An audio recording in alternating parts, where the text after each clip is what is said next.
Hi, Bethany Warren here, and you've joined us for the magnificent monthly Millwall No One Likes Us Talking podcast. Enjoy.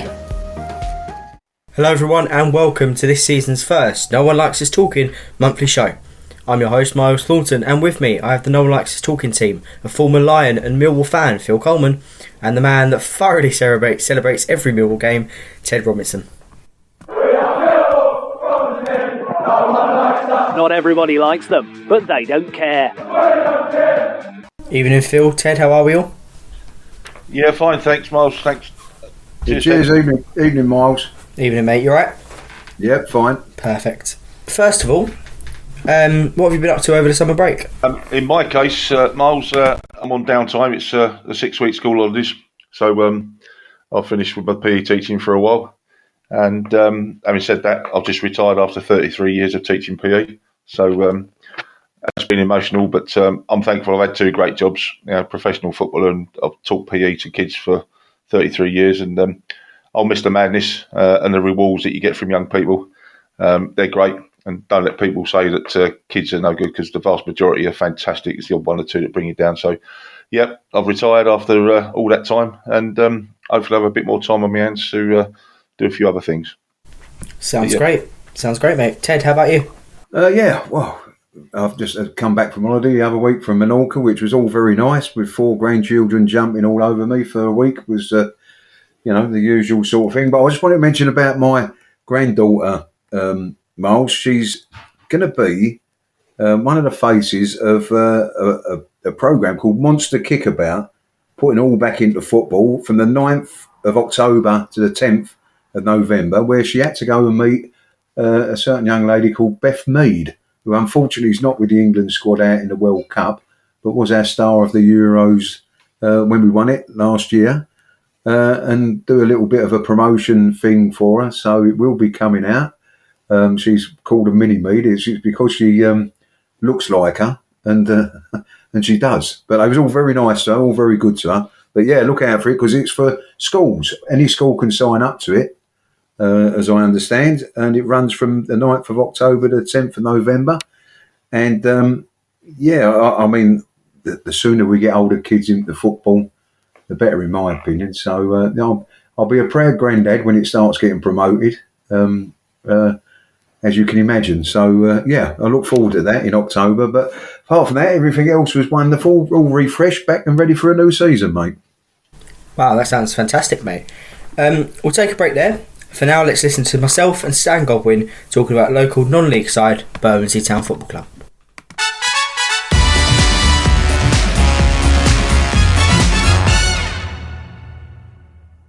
Bermondsey Town, you heard of them?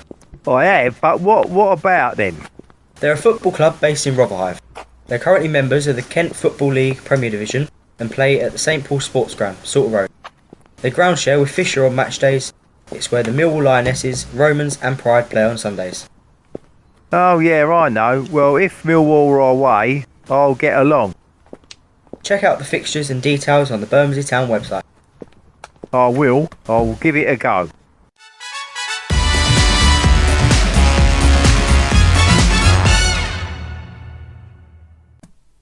I'm your host Myles Thornton, and with me I have the No One Likes Us Talking team of Phil Coleman and Ted Robinson. Make sure to get down to Bermondsey Town FC if Millwall aren't playing or are away and you can't go, as they really need your support to try and get promoted following a devastating relegation last season. Only a week ago it was announced by the EFL that more accurate game time and substitute increases will be commonplace across the EFL in the 2023-24 season, and potentially seasons after that. In the style first seen at the 2022 FIFA World Cup in Qatar, referees will now be obliged to specifically time how long the game is stopped before the restart for the game interruptions, such as a goal, a substitution, an injury, or preparations for a free kick.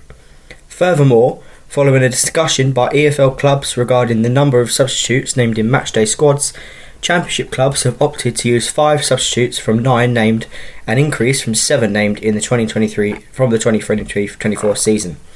Phil, from your perspective as an ex-professional player, is this a positive news, or might there be some drawbacks with these new arrangements beyond getting home later for fans and players getting really fatigued as the game goes on?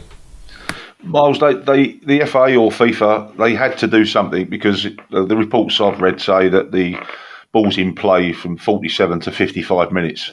That's disgusting when you're paying anywhere between, I don't know, £20 and £100 perhaps at some of the Premier League games for a ticket. So it had to be addressed. But yet again, it's been addressed by people who've never played the game. FIFA don't play the game. None of their operatives play the game. I've seen under 12s wasting time because they copy the top players, but this is over the top.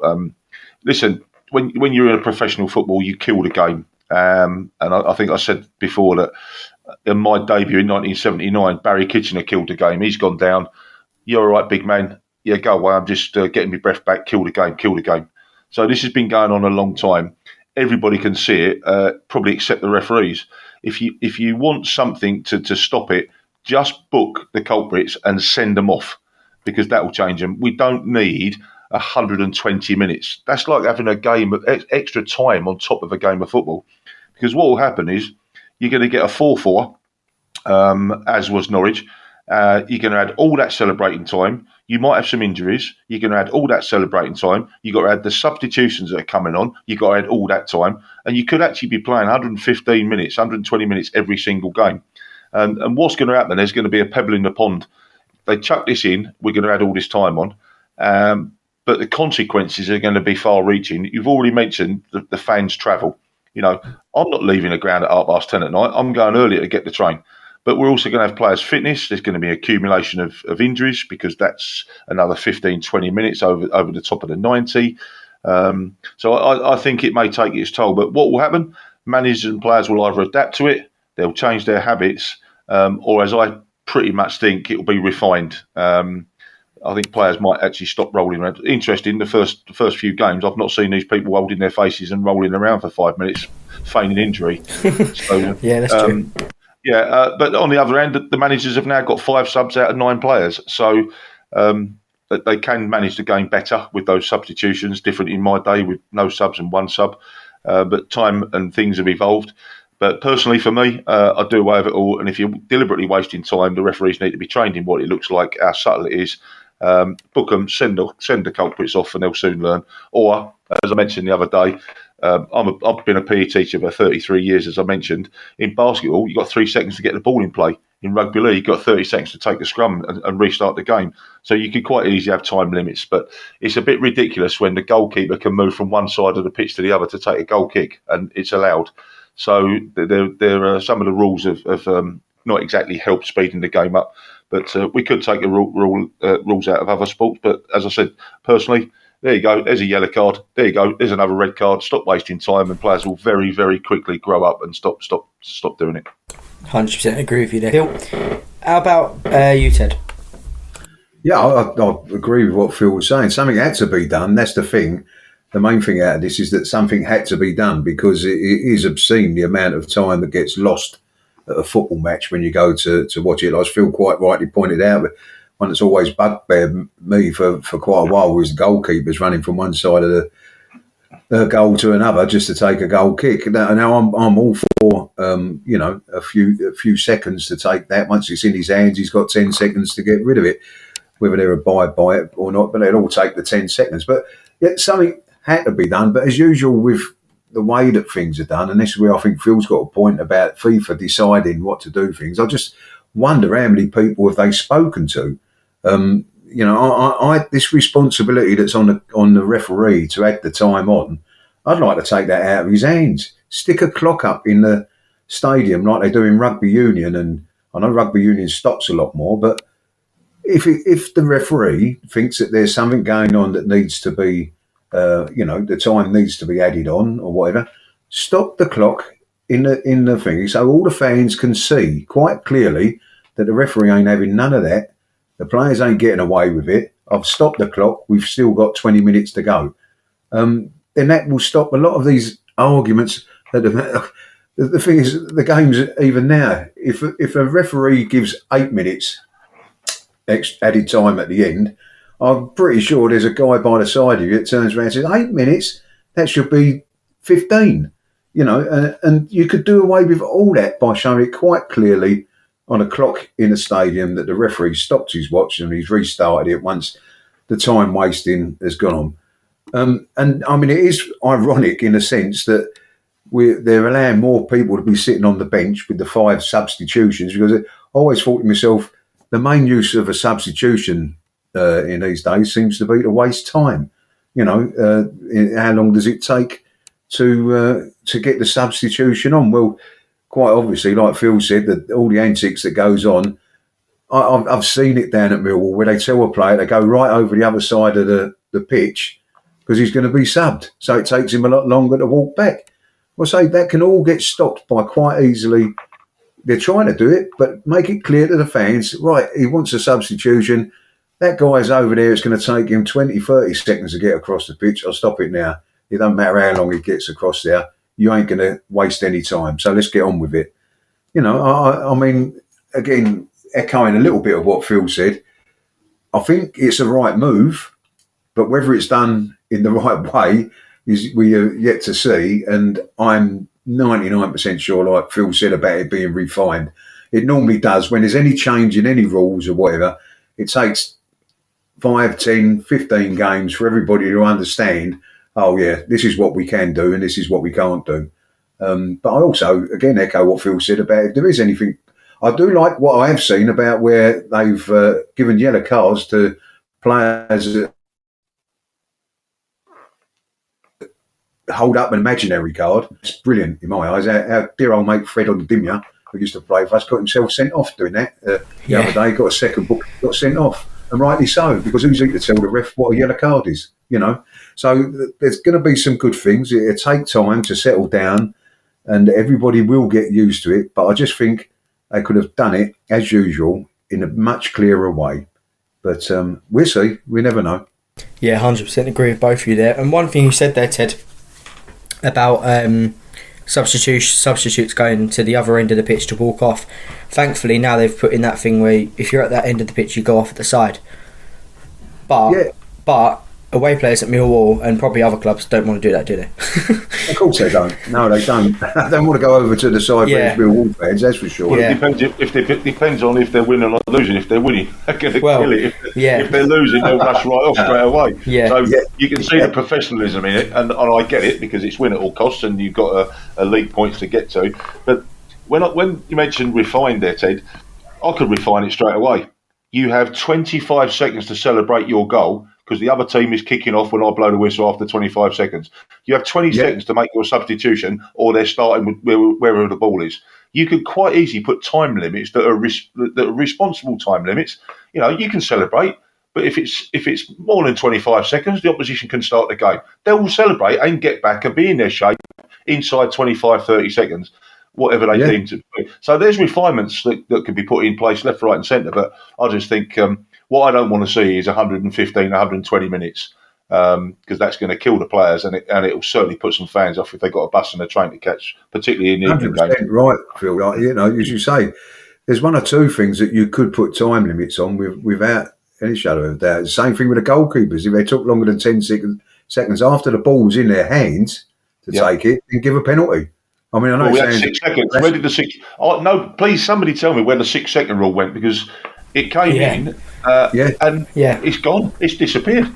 Absolutely gone. So, we're all in agreement. I think there was another one, Phil, where they used to say if you didn't get they do it in rugby. If you're not back 10 yards by the time you take the free kick, then you get advanced another 10 yards.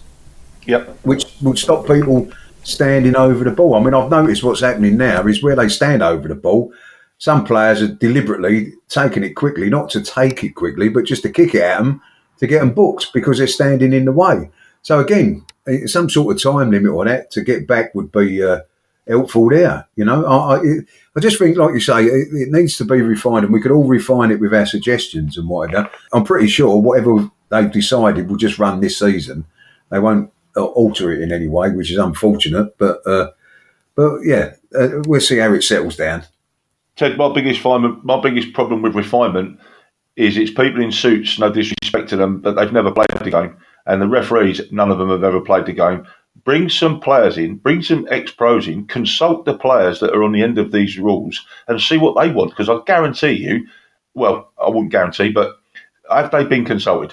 Because from a player's perspective, certain things will work and certain things wouldn't work. And if, as I said already, if you're winning 1-0, you're going to kill the game. But referees need to be up to date and clued up on what that actually looks like, because it can be really subtle. I can see a goalkeeper jogging to put a goal kick down. His jog is slower than a walk, if that makes sense. Yeah. Some of this stuff is coached and it is deliberate, and referees right behind the 8 ball at the moment. So, we'll see. Well, the other obvious one, Phil, is the throw-ins. Yeah. You know, how long they take a throw-in sometimes, you know.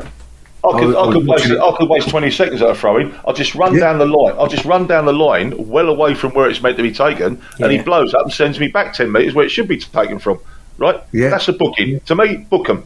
Yeah, exactly. It's deliberate. Well, if you can't take it from there, take it, you know. Well, it made me laugh yesterday because Trent Alexander-Arnold did get booked. I know he was taking forever to take a throw-in at Chelsea. And then when he got booked, and he was making gestures that the players weren't there, when he got booked, he threw it straight away. And I thought, well, there you go, mate. You've just pleaded guilty to what you've just been booked for. But, as you say, Phil, there's things like that could be sorted out. And ex-pros would have put that point across to FIFA officials before whoever it was, decided these things. And I guess you could be really brutal and say, if you don't want to play 115 minutes, 120 minutes, then do the right thing. Take the throw on from the right spot, do it within 5 seconds, goalkeeper, go and get the ball, put it down, ping it out, just crack on with the game, because if not, you're going to be on the end of a load of cramp or increased fitness or possible long-term injuries.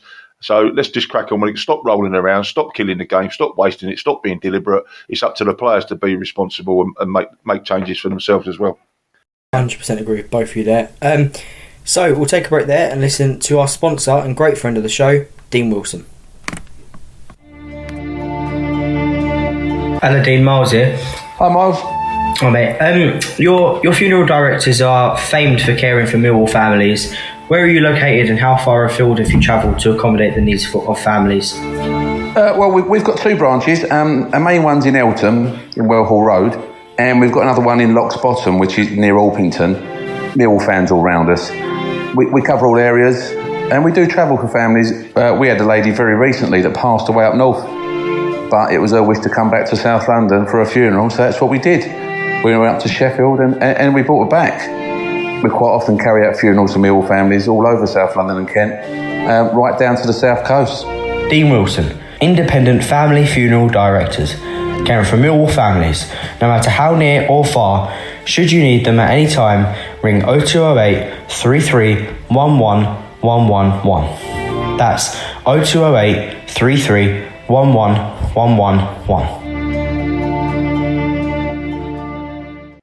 I'm your host, Myles Thornton, and with me I have the No One Likes Us Talking team of Ted Robinson and Phil Coleman.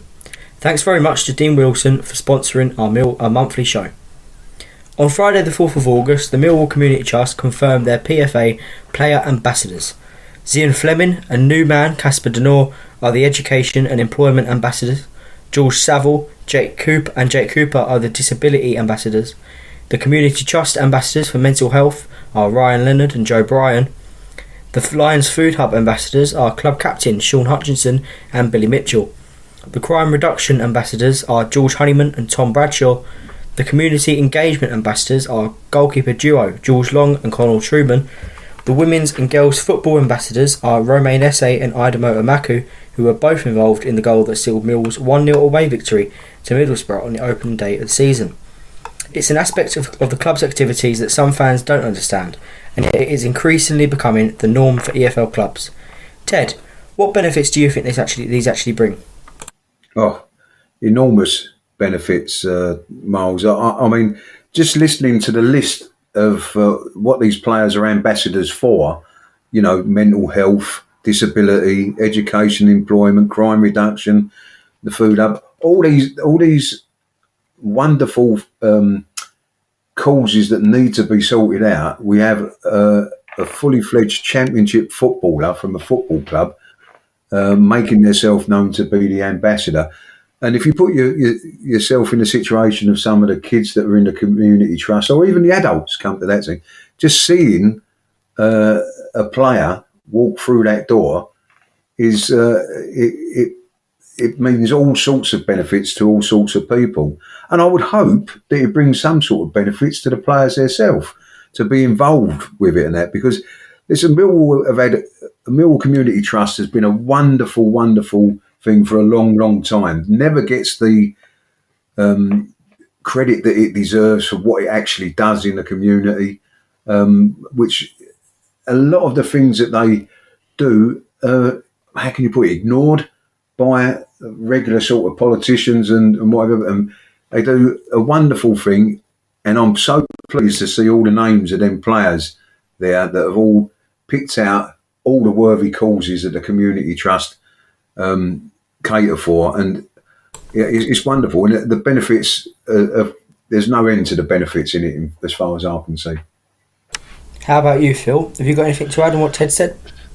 Yeah, totally support Ted. The players raises the profile of the Community Trust without a shadow of a doubt. It's going to have a positive impact on those people working within the trust and the youngsters and anybody else that needs the support of the trust. It will create a closer bond between the trust and the club, the players and the community and the supporters. It's not new, but it certainly is now becoming more defined. I think I mentioned before, I was at Wrexham and we used to train at a primary school.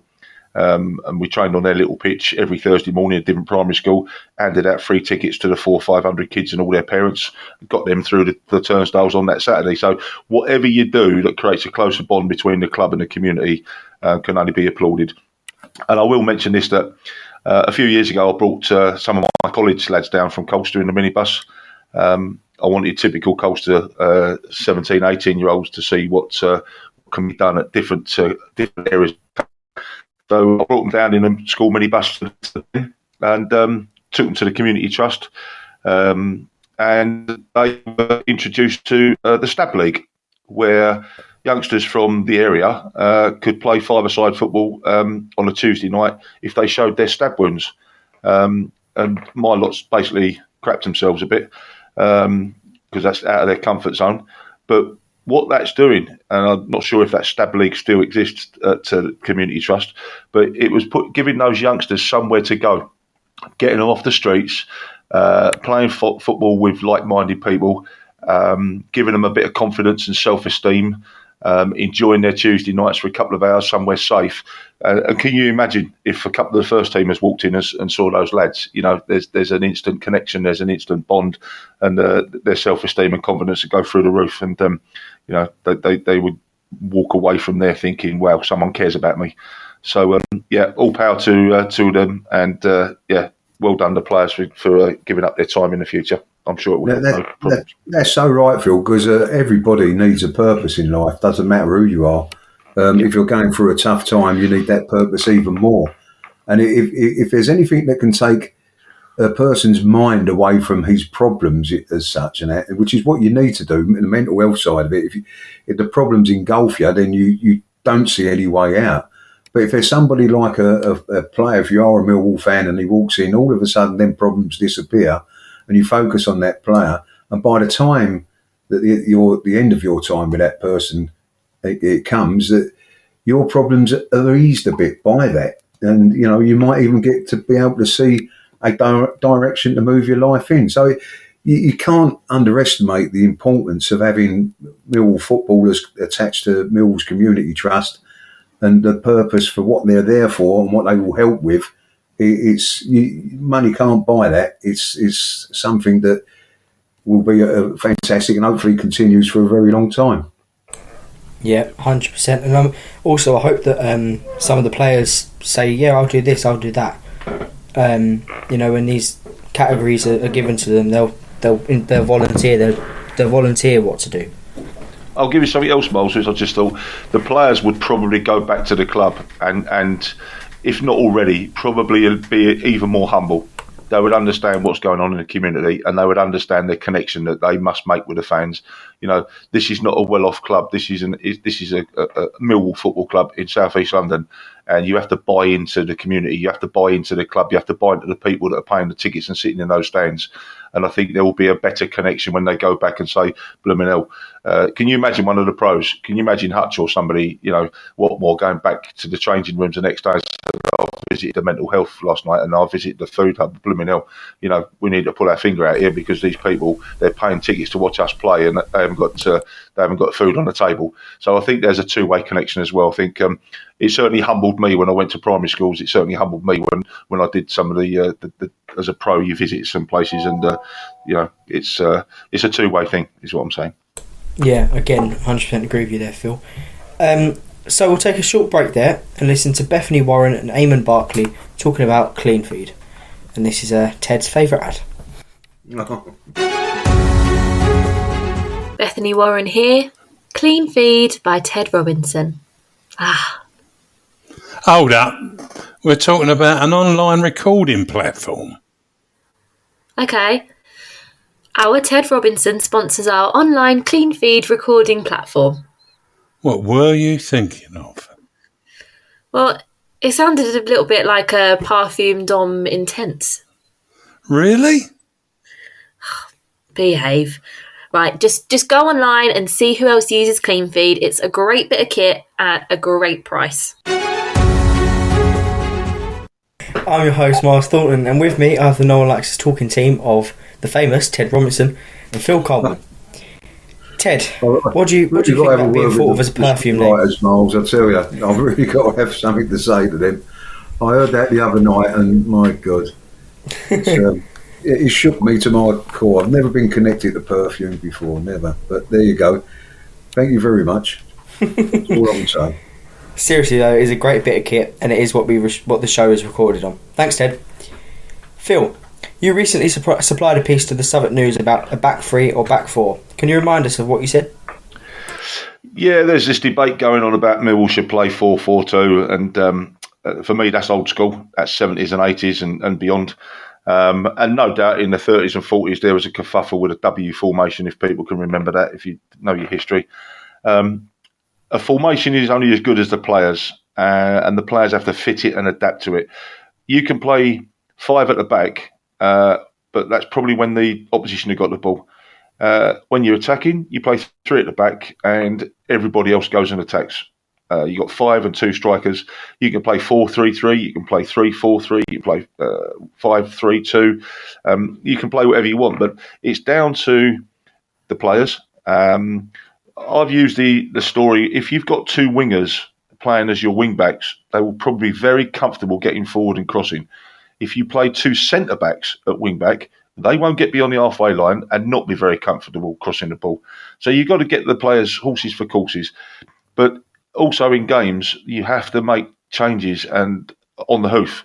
The manager don't make changes. Players have to read the situation and they change fluidly. Managers can change it from a 4-4-2 to a 3-5-2 at half time, but it can happen in games as well. So I don't buy into this, we must play 4-4-2, it's the Millwall way. I've watched teams on the telly and most of them are playing 3-5-2 if they're under pressure, because the opposition, don't forget, they're going to put you under pressure. At some stage in the game, you're going to have all 10 and 11 back behind the ball. And that's when your shape, your concentration, your defensive skills, the covering, supporting each other, midfield players are stopping the ball being passed into strikers. All of that comes into play. So for me, formations, you can send the players out, but they have to go and play. They have to read the situation. They have to get forward at the right time. They have to get crosses in. They have to get back at the right time. They have to close down at the right time. They have to concede possession at the right time. So formation is one thing. Having good players to defend and good players to attack is the other. So and using subs as well. You can change the formation at half time, but you can quite easily bring on subs that can influence the game. But you've got to remember as well, scouts and analysts now are paid a lot of money to watch Millwall Football Club, home and away, and they will feed back. And these football clubs will deny you and stop you playing. So you can have any formation under the sun. You could have three at the back and everybody attacking. The opposition are going to stop you. They're going to look at Watmore and they're going to put their fastest defender on Watmore. They're going to look at SA and they're going to put another quick defender on SA. So they're going to stop you. It's what you do to try and stop that. And I'll give you a great example. I was at the Huddersfield game last year. All 10, 11 players behind the ball, defended like hell, nicked to 1-0. And have a guess what Bristol City did on Saturday. They're exactly the same. Sit back, defend, try and probe our weaknesses, try and counter. So there's an awful lot going on talking about formations, but it's about players and making the right decisions at the right time for me. Phil, everything you say I 100% agree with. Ted, what do you think, mate? Yeah, no, I mean, Phil summed it up pretty well there, without a doubt. Listen, there's lots of things that have changed in football that mean that formations have changed or the game's changed. Let's be honest about it. I mean, a day of a 4-4-2, we was playing on big, heavy pitches more often than not in them days, and you was taking the pitch out of the game by kicking the ball long. Now, I've got nothing against a long ball, because I've said in the past, it doesn't bother me if it takes 1 or 2 passes to score a goal, or if it takes 52. At the end of the day, the point of the game is to score a goal. So formations that you're playing in, it all comes down to the players themselves. Jackie Charlton, who was manager of Ireland at the time, decided that his team would play one way and one way only, and said to everybody else, this is the strength of my team, you come and beat us. And a lot of teams didn't. Wimbledon in years gone by, as Phil will probably remember, they had a certain style which wasn't at the time sort of seemed to be right for League One as it was in the old days, but they coped and they managed because they was a team. So as Phil quite rightly points out, it all comes down to the players and how the players play. It doesn't matter about the formation. You can have 4-4-2, you can have 5-2-3, you can have what you like. But if them players are not playing on the day, it doesn't matter about the formation. It's too easy to blame the formation. You've got to. It all comes down to the players at the end of the day, because, again, like we know now, it's a passing game in these days, and it always used to be pass and move. If you could. So it's about making space for yourself when you've got the ball, so you can receive it, and shutting that space down when the opposition's got the ball. It doesn't matter what the formation you're playing in. If one side's doing that better than the other, they're going to be the side that's on top. So people can get hung up about these formations, and I don't always agree with that. At the end of the day, Gary Rowett spends more time with them players than any of us do. We see him on a Saturday, and he should be able to. And let's not just leave Gary Rowett out there to dry. There's Adam Barrett, there's Paul Robinson floating around in there. They're the management team. They decide what they think is the best formation for the players that they've got in the way that they're playing or how they're doing on the training ground. And, like Phil said, in football these days, they're analysed from start to finish. My one criticism of Gary Rowett would be that sometimes whatever formation we go out in, it don't seem to be working. And he doesn't change the formation to try something different. He sticks with the same formation and changes the players. And that doesn't always work. I think you as a manager in this day and age, I think you have to be far more flexible in your mind and your thinking. You've got far more options sitting on a bench. So forget about what formation we're playing in. If we have to change it to win the game, then change it. It's the best formation is the winning formation at the end of the day. That's the way I think. Sorry, mate, Ted, you said something about pitches. You played in the 70s and 80s, and you went route one because you couldn't put 5 or 6 passes together before it didn't bobble over your shin or your knee. And you mentioned again Wimbledon. There were clubs around like Cambridge, Blackpool, Watford under Graham Taylor, and Wimbledon, where there was an old saying amongst us defenders: we're going to put our tin helmets on today because you knew darn well what was coming. Watford, bang! It was up to a 6'9" striker or an Olympic sprinter in Luther Blissett and Ross Jenkins. And Wimbledon, it was just The defenders booted it into the area. The throw-on went in the area. The free kick went in the area. Everything was an aerial bombardment. And in the end, you either defended it for the whole game. It was incessant. Didn't need any passes because it was damned effective, and they fed off a knockdown or they fed off a missed header or something happened. They created pressure. Nowadays, the pitches are like absolute bowling greens. The Den pitch is a bowling green. It's a paradise to play on. So teams over the years have adapted from mud and Route 1 and a two giant centre forwards, Ross Jenkins, Luther Blissett, one quick one really tall one. They've adapted, and now we've got most teams pass the ball. In League 2, they pass the ball. In the non-league, they're still trying to pass out the back, believe it or not. The whole game is modified. The pitches are so much better. You've got teams, non-league teams, they've got all-weather pitches now. Even in the National League, they've got all-weather pitches. Maidstone had an all-weather pitch. So the surfaces are better. It allows you to play a bit more football. But ultimately, whatever position, whatever tactics, the players have to pass to each other, and the players have to make decisions to cross or shoot or to jockey or to tackle. So you can have anything you like. You can have, listen, if you're that good and you're that talented and you've got a fantastic football brain, you're Man City, because you play 2 defenders and 8 attackers. Because that's what they do. They rely on it, but they all know their jobs and they all fall back into an organised defence. So have a look at Liverpool. They play 4 at the back. I saw Chelsea cut them apart last night at times. So perhaps their 4 needs to be looked at. I saw Man City. They played 2 at the back, 3 in midfield and 5 in the penalty area. But they're that good at keeping possession. The 2 are unemployed, basically. But when they lose the ball, Man City, they're all back and they funnel back into whatever shape they do. Then they press the ball. So football, we get hung up on this shape and we've got to have this organisation and everything else. If you're keeping possession and you're creating chances, who cares about shape? It's not important. Talking about that, Phil, that's why the goalkeepers have come into it with their kicking, because at the end of the day, in your day, you wouldn't have dreamt of trying to pass back to the keeper because the ball probably wouldn't have made it in the mud. Whereas now, it's shot his shins into a goal. Yeah. Well, I mean, it's true though, isn't it? That's why they have to be better with their feet in this day and age, because they are an option with a pass. More often than not, they're the spare man. So they have to be able to look after the ball. But people keep doing the wrong idea of saying it was down to the back pass rule. It's not the back pass rule. It's the pitches that we're playing on now. Because if you see like Man City and that, when they've got the ball, the goalkeeper becomes another player. He actually is a player, and they will use him like that because he becomes a spare player most of the time. So and the technical ability of these players, they can control and pass in such tight positions. You know, they're playing keepball in my day. So I think it's called a rondo now, but they can pass and move and get out of such tight positions. They suck defenders and midfield players in, then they switch it, and they are so technically gifted. They have great brain awareness. So it's far higher than 20 or 30 years ago. So their technical ability, their awareness on the pitch, the decision making, the top players are in there for a reason at the top end of the Premier League.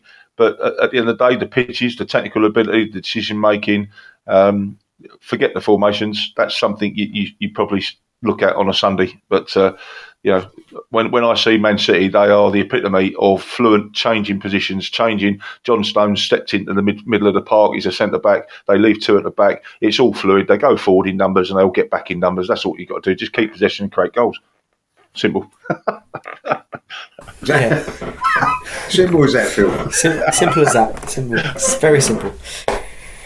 Talking about defensive line then, as we have been for quite a while, whether it's 3, 4, but Gary Rowett during pre-season, the first game of the season, well, all season now, against Reading and against Bristol City, played with 5 at the back with 2 wing backs.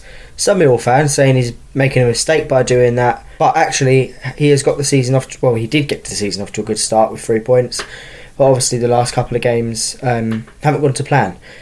How do you feel about that, Ted? Well, look, that was a fantastic victory against Middlesbrough. There's no 2 ways about that. They're a good side, Middlesbrough, and they're never an easy place to go to. So to get all 3 points up there was a fantastic start. The Reading game, I tend to cross off a little bit like Gary Rowett has. I think it's a sort of game, if you look at the results that Championship sides get in that first round of the Carabao Cup, it's a game that none of them really want to play. But coming back to Saturday, I'm not so sure that there wasn't a reaction within players, because I've got to tell you, Myles, I had a lump in my throat and a tear in my eye, and I'm not one that very often shows these emotions, but with the John Berylson thing before the kick-off there, I was, feeling it. Yet these players know him far better than me. And I'm not making this as an excuse for the guys in the way that they play, because they didn't play particularly well. But having said all that, I think Phil will agree. There's a very thin line in football where you can be trying too hard and nothing happens, where you're sort of quite relaxed and things happen naturally, or for whatever reason. I mean, I see Danny McNamara make two mistakes, like where he looked like he had a hole in his foot, and them sort of things don't normally happen. So it's not an excuse. I think there may be reasons why the performance wasn't as good as it could have been on Saturday. Plus, you got to give Bristol City a little bit of credit, although I didn't think they done a lot. My mate said to me at half time they was the better side, but all they was better at was keeping the ball. They didn't really create anything. But again, the formation, it's too easy a cop-out when things don't go well to blame it on a formation and things like that. It's not about the formation, it's about how the players played, and they didn't play particularly well on Saturday, which doesn't mean that they're going to be like that come next week against Norwich. But I just think people are getting too hung up on formations and whatever. And I still think, if you look at our squad, that I don't think Gary Rowett's getting it that wrong with the formation that he started, because I think it's probably the best that we can have. Because Phil, I know, likes to mention our centre-halves, being a centre-half himself, and he has a point that, unfortunately, we do need a bit of protection around them. And I think that's why he goes with a three. But listen, it is what it is at the moment, and I think he's going to stick with it for next week. And he's got plenty of options to come off the bench to change things and whatever. That was the one thing on Saturday I thought was wrong. He seemed to take his time in bringing the young boys on. I'd have given them 20 minutes instead of 10. But listen, it was a game that really had 0-0 written all over it, didn't it? And so Yeah. I wouldn't, you've got one game that was really good that we've won, one that's but that's the Championship, isn't it?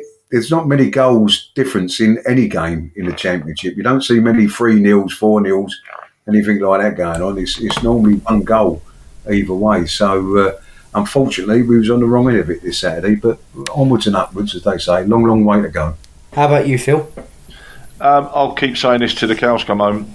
This is the strongest level 2 league in the world.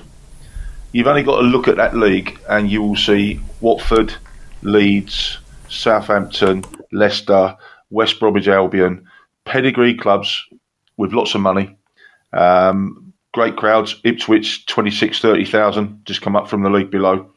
So this league is tough, and there are not one easy game.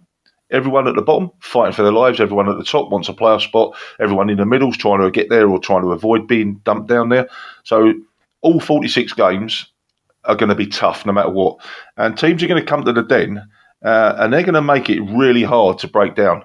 And then you get a Saturday as an accumulation for me of the day. The homage to JB, you've got the game itself, the expectations of a full house. Bristol come in there tight. They've done their homework. They've done the analysis. They've analysed Millwall. They know the strengths and areas to attack. And for me, sometimes I've gone out and I've worked so hard and I've got nowhere. Other times I've gone out there relaxed and it's all flowed. So yeah, they're professional footballers, but sometimes the pressure gets to you. If they hadn't have scored in the 90th minute, we would be sitting here talking about 4 points from the first two games and one almighty tough away game at Middlesbrough. And I doubt anybody would be talking about formations. But okay, I'll pose this to people. Everybody wants to play 4-4-2. So pick two centre-backs to play at the back for us. Pick the two out-and-out centre-backs. Who would you go with? Because I'll guarantee you they would be exposed in this league. Two centre-backs will be exposed.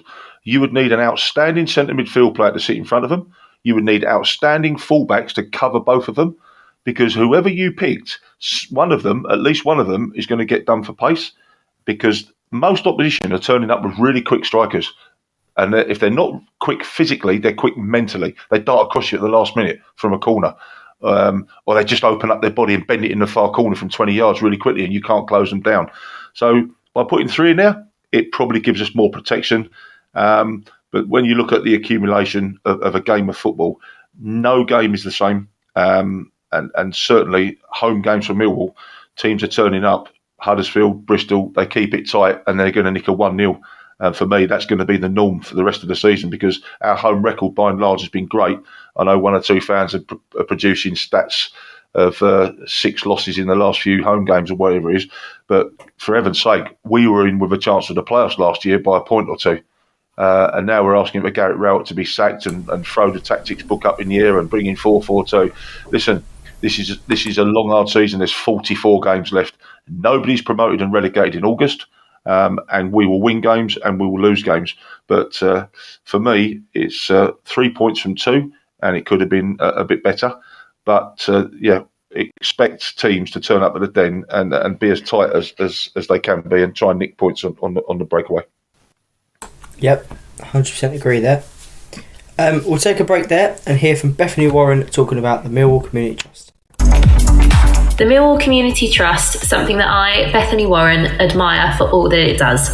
The Trust was established in 1985, works to provide sporting, education, social and healthy lifestyle opportunities to the local community in Southwark, Lewisham, North Kent and the wider community. Its work is targeted at people of all ages, irrespective of race, gender or sexual orientation, and runs programmes aimed at tackling social exclusion, racism, knife crime, lack of employment opportunities for young people, mental health and disability issues. The Trust aims to be a progressive and campaigning charity that makes a difference to ordinary people's lives. Its work is undeniably essential to the local community. They have sponsorship opportunities to support this work. Email commercial@millwallcommunity.org.uk. I'll say that again. Email commercial@millwallcommunity.org.uk. Please help if you can. I'm your host, Myles Thornton, and with me I have the NOLUT Access Talking team of Ted Robertson and Phil Coleman. So then, we're coming to the end of our first monthly show of the season. But let's talk about shirt prices. As a child, children would want the kit that the players play in because they would be wearing the same kit that their heroes play in. And it would make them feel great, right? Well, it's £53 for a child's shirt. With the shorts and socks, it makes it £88 for a children's kit. If you have 2 or 3 children, that's really expensive in the time that we're in this cost of living crisis. An adult shirt is also £59, and that doesn't include printing, which is an extra £15. We're currently going through, as I said, a cost of living crisis with many people struggling for money right now. Is this too much to be charging for a shirt, kit? And looking at other clubs' websites in our league, the likes of Middlesbrough for example, an adult home shirt is still £52 and the child's home shirt is still quite expensive at £44. What do you think, Phil? Are these prices too expensive? Yes, too expensive. Yeah, simple as that. I could finish there, but I think clubs are relying on the emotion of fans to buy their shirt, the loyalty, the tribalism. I've got my shirt and I'll wear it on match days. Time will tell for me if those prices actually cut it, because you can have low costs and high sales, or you can have high cost and low sales. So I don't know how it'll end up at the end of the season, but if I'm going to buy my sons or grandsons a Millwall kit, it's £88. £53 for a kid's shirt, £88. You know, that's a heck of a Christmas present, particularly in the current climate. I get it, why. The cost of transportation and the printing and all those costs, all the costs have gone up. But for me, that's too expensive. I'll tell you a little story. That Wrexham, I think they sold 42,000 shirts last year. Yeah, they're averaging 10,000 crowds in the National League, but because of the owners and the fairy tale story that they're on, they sold 42,000 shirts. So shirts can be a massive income for a club, but I'll be interested to know if this is too much and we don't actually make too much at the end of the season. But too expensive. £53 and 88. That's a lot of money, particularly for the traditional fan that saves up for their season tickets. it's their life. You're asking even more from those paying members of public. Yeah, exactly. Ted, what do you think?